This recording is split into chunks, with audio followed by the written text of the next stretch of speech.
Bagarreur, bagarreuse, bonsoir, bienvenue à la bagarre. Aujourd'hui, on reçoit Fabakary Diatta qui nous fait l'honneur de revenir sur son combat du 6 mai dernier au Bellator.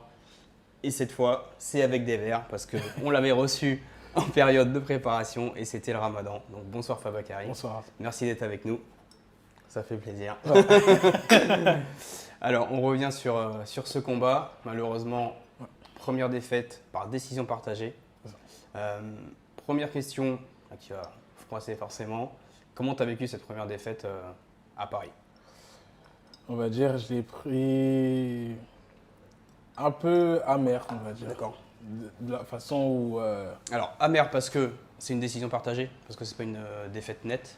Tu aurais préféré perdre par un KO ou quelque chose comme ça Non, pas de ce genre-là, mais déjà dans la cage, pour moi, c'était décision unanime. Pour moi, j'avais perdu complètement, vu la prestation que j'avais donnée.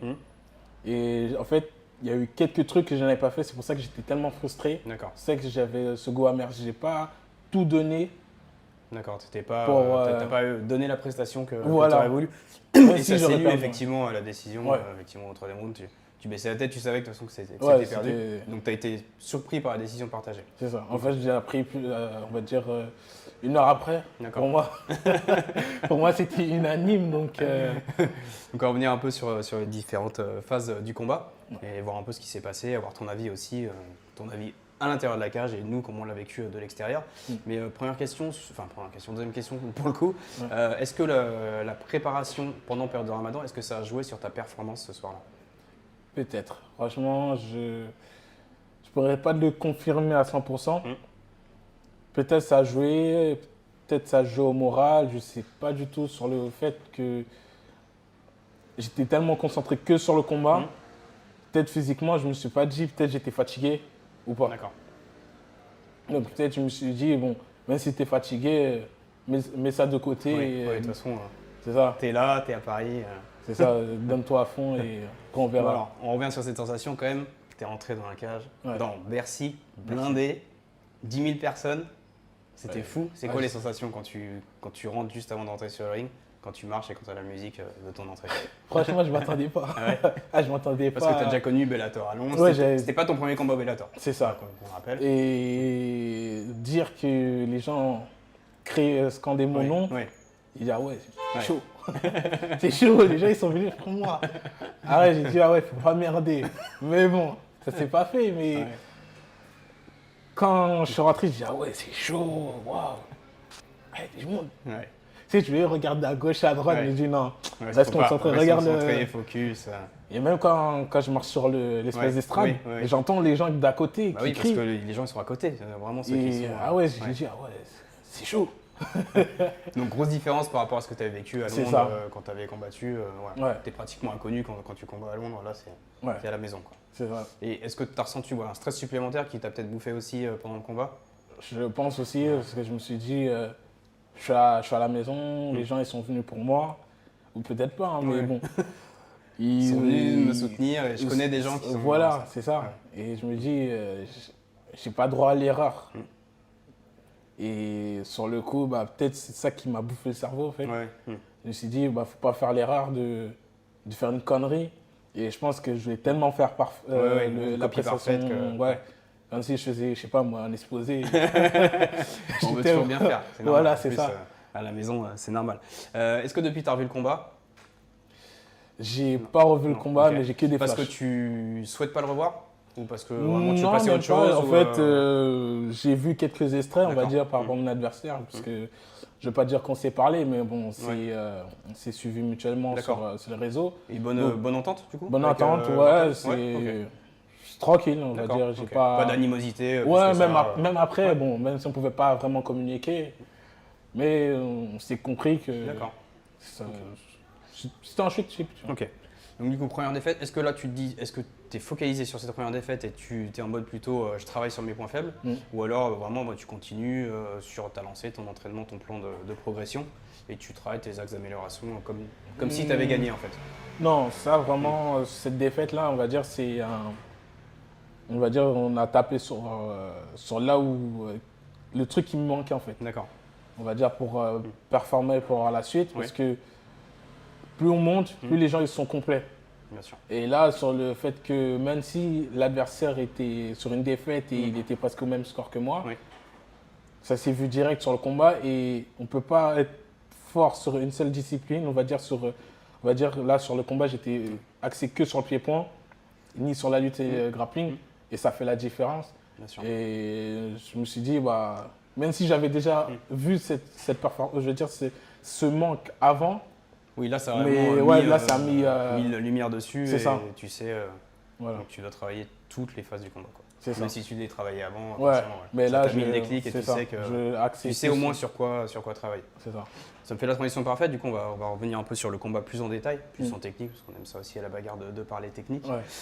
Donc sur les phases pieds-points, nous on a regardé tes 2 derniers combats, donc par rapport à Nathan Rose que tu avais combattu au Bellator avant. Et là, donc tu as eu toujours cette domination en striking. Déjà, tu laisses le centre. Du coup, l'adversaire, tu fais ça. C'est vraiment un choix de toi, de la part de ta part. Quelquefois, je fais pas trop attention. Je sais que tout début, il faut aller je veux dire, directement au centre de ring pour au moins évaluer on va dire, la distance, ce genre de truc. Parce qu'on va dire c'est les 10 premières secondes, bah, en fait, c'est là où tu vois comment le combat va se passer. Ouais. Et après, au fur et à mesure du combat, en fait, j'ai plus. Je sais qu'il ne faut pas que je sois toujours derrière la cage. En fait, la cage ne doit pas être toujours derrière moi. Oui, pas de dos à la cage. Mais voilà, dos à la cage. Et là, sur ce combat, je ne sais pas si vraiment j'étais au centre ou c'était en fait à chaque fois, j'allais au centre, je reculais. Par rapport à Nathan Rose, où je rentrais et je tournais autour. Là, sur le coup, en fait, c'était que de la confrontation et après, bon, j'avais plus mes appuis en lutte, ce genre de choses. Donc, après, tu es resté quand même mobile. Nous, on a regardé les 2 combats, on a eu le temps de les analyser. Tu es resté quand même mobile par rapport à Nathan Rose. En plus, je trouve que le combat de Nathan Rose était plus compliqué parce qu'il était souvent en changement de garde. Il faisait droitier, gaucher, droitier, gaucher. Et toi, tu arrivais à t'adapter. Là, à Barton, il est resté que en droitier classique. Et effectivement, il y avait l'entrée, tu touchais, tu sortais, mais tu n'arrivais pas à tourner. Donc, du coup, alors, je ne sais pas si c'est lui qui te cadrait bien. J'ai vu aussi qu'il te cadrait pas mal. Est-ce qu'il a réussi à bien te cadrer et il a freiné un peu cette. Je pense, parce que peut-être dans ma tête, je voulais tellement faire un petit. Peut-être dans ma tête, je vais faire le KO parfait. Ou... tu voulais le toucher. Je voulais le toucher, tu voulais le toucher en pied-point. Parce que je pense qu'à un moment, il m'avait touché et je me suis dit, bah. Il m'a touché. Tu lui remettre derrière. Mais après, l'orgueil, c'est pas bon lors d'un combat. C'est jamais bon. C'est ça. Et sur le game plan, justement, c'était quoi le game plan? Parce qu'on en avait parlé un peu lors de ton interview. Bah, de base, on savait que c'était un striker. Donc, on savait que déjà, les Anglais, on va dire, c'est des bons strikers. Mais là, en fait, France aussi, on a des bons strikers. Ouais, c'est vrai. Mais là, ça s'est complètement inversé. Parce que ce qu'on m'a dit, c'est que lorsque j'ai commencé à boxer, il a complètement changé de style pour il a dit, bon, debout, c'est mort. Même si je peux rivaliser, partir en lutte. Et moi, sur le coup, je n'ai pas réussi à faire le petit déclic. L'adaptation, voilà, c'est ça. Même entre les rounds, t'as pas eu… En fait, je ne sais pas pourquoi. Peut-être je vais frapper. Non, mais t'es dans ton combat. Ouais, j'étais trop dans… Donc effectivement, domination en pied-point. Enfin, pas domination vraiment outrageuse, mais ça se valait. En pied-point, tu dominais. Ce qu'on a vu aussi, un peu de lutte contre la cage. Donc j'avais pas vu lors du dernier combat. Donc est-ce que ça aussi, ça faisait partie un peu du game plan ou c'était vraiment sur le moment? Tu t'es adapté juste sur le moment. Sur le moment. Parce que je sais que contre Dominic Woodjing, ça s'est fait aussi. Contre Nathan Rose, je pense que ça s'est fait, on va dire, quelques secondes. Ouais, brièvement, Et là, je ne sais pas du tout qu'est-ce qui s'est passé. Donc il y a eu de la lutte contre la cage et ce que l'on a vu aussi, alors c'était nouveau pour toi, c'est les sorties de clinch, coup de coude. Et pareil au sol, tu as mis des coups de coude. C'est quelque chose que tu as amené dans ton jeu? Ouais, parce que je savais que par rapport à Pocras, quand je faisais, il n'y avait pas les coups de coude. C'est-à-dire qu'il y a eu plusieurs phases où je pouvais les mettre, mais je ne faisais pas. Parce que tu n'avais pas c'est-à-dire le premier combat Bellator, où je savais que Dominique il était en train de s'appuyer, j'ai des points alors qu'il y avait les coudes que je voulais sortir. Contre Rose, ça ne s'est pas fait. Et là, en fait, j'ai tellement axé sur ça que même en enchaînement pied-point sans qu'il soit contrôlé, j'ai réussi à sortir. Ouais, ils sont bien parce qu'ils sont dangereux. En plus, c'est le coude et je pense que ça peut payer. Donc effectivement, le striking, tu as réussi à faire ton 1-2 et après beaucoup de low kick, beaucoup de middle. Donc c'était bien, on a vu le sol. Et après, deuxième round, donc là, à un moment en phase de clinch, il arrive à prendre le dos, tu es debout, enfin il est sur ton dos debout, et il tente un étranglement. Vous finissez au sol. Et pareil, derrière, il retente une guillotine. Là, tu as vécu. C'était très très long. C'était long, mais tu arrives quand même à te relever et à repartir. Donc je me dis, il a la caisse, il a le cardio. Est-ce que c'était pareil aussi voulu de repartir en striking à ce moment-là? Je sais pas, je pense par orgueil. Je pense que orgueil. Orgueil. Parce que tu avais vécu l'enfer, tu avais vécu parce qu'en fait, l'étranglement arrière que tu as super bien défendu d'ailleurs. Pareil, le juji que tu as bien défendu aussi. Et sur l'étranglement arrière ou même sur la guillotine, déjà, je sais que quand il avait mon dos, je sais pas comment il l'a fait pour me faire tomber. Je me suis retrouvé. Ouais, parce qu'il avait les crochets, mais effectivement, tu as réussi à tourner un peu en regardant le combat. Effectivement, quand vous tombez en sol, il est plus vraiment dans ton dos. Donc effectivement, tu arrives à sortir. Mais ouais, je pense que c'est. Et après, quand on m'a dit que mon corps était complètement tordu, moi sur le coup, moi, je sentais juste. Il n'avait pas l'étranglement, il avait plus ma mâchoire. D'accord. Ouais, donc pression de la mâchoire. Pression de la mâchoire. J'ai réussi à sortir. À bien baisser son bras. Après, peut-être c'était un instant de survie. Mais quand je suis revenu, je ne sais pas qu'est-ce qui s'est passé. Peut-être je me suis trop mis en mode contrôle. C'est-à-dire que ma tête, je l'ai baissée. Et il l'a rattrapé. À ce moment-là, j'ai dit, putain, il m'a repris. Je suis retombé. Qu'est-ce qui se passe? Mais très bon sur son orgueil parce que ce deuxième round, tu le gagnes à l'unanimité des juges. Je sais pas si tu as revu le scorecard. Non. Les 3 juges te donnent gagnant sur ce round-là. Et c'est ce round que tu gagnes, en fait, effectivement, et qui fera basculer ou pas en sa faveur le combat, mais effectivement, c'est ce round que tu gagnes. Et au troisième, pareil, on n'a pas vu tes takedowns, en fait. Alors, du coup, ils sont passés où les takedowns de franchement, je pensais que tu étais en train de dormir. Là, c'était. Parce que honnêtement, vu le résultat de décision partagée, si tu as un takedown à chaque round, je pense que tu peux remporter le combat. C'est ça qui est frustrant. Et là, ils ont disparu. C'est même lui qui t'amène au sol. C'est ça. Il m'amène au sol, il travaille. Et d'habitude, même s'il m'amène au sol, j'ai toujours le réflexe de rebondir et remonter. Et là, je ne sais pas ce qui s'est passé. Le seul takedown que j'ai fait, c'est quand il a raté son coup de genou. Ouais, t'arrives, et en plus c'est un single leg, je crois que c'est même pas vraiment. Et après, je me suis dit, putain, qu'est-ce que j'ai fait? Même à la fin du combat, j'étais frustré parce que je savais qu'est-ce qui me manquait en fait sur le combat. Parce que certes, il m'a amené au sol, il m'a contrôlé. Moi aussi, j'ai contrôlé, mais quelques parties par rapport à lui. Mais il manquait un truc et j'ai pas réussi à faire. Et on a vu aussi le Baba encaisseur, parce qu'au troisième round, il touche. Tu mets la main par terre, mais tu te relèves vite fait. Est-ce que tu le sens vraiment, c'est net ou Franchement, j'ai plus souvenir de ce truc que je me rappelle, c'est les doigts. Tu te rappelles, tu mets les mains et d'un coup, parce que même mon adversaire, il avait mis la vidéo de ce moment-là, en fait.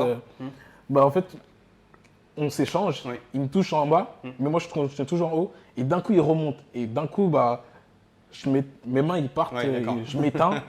Oui, parce que c'est vrai que tu tournes en fait, tu vrilles, donc je pense que tu accompagnes. Ouais, j'accompagne le coup, mais j'étais plus là. Le seul truc que je me rappelais, c'est faire la toupée avec mes mains, et je me retrouve en garde. Sans savoir qu'est-ce qui s'est passé. Il dit qu'est-ce qu'il m'a fait. C'est que tu as bien bossé à l'entraînement. Donc effectivement, même si tu es diminué dans ta préparation physique, ça ne s'est pas senti parce que jusqu'à la fin du troisième round, c'était une sacrée guerre.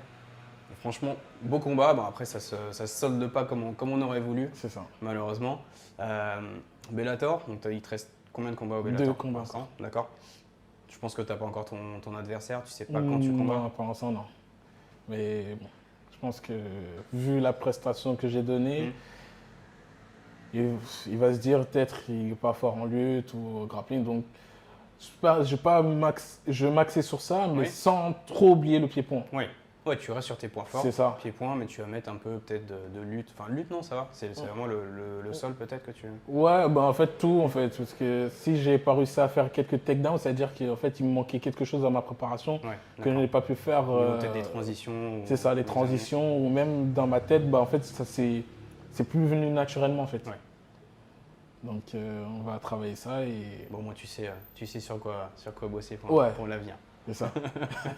Je te laisse le mot de la fin. En tout cas, merci d'être revenu faire ce débrief. C'était cool. C'est cool d'avoir aussi le ressenti des combattants dans le ring parce que nous, on le vit différemment forcément, même si on était à fond derrière toi dans ce Bercy blindé. Ouais, non, mais de toute façon, il faut, de toute façon, il y a toujours.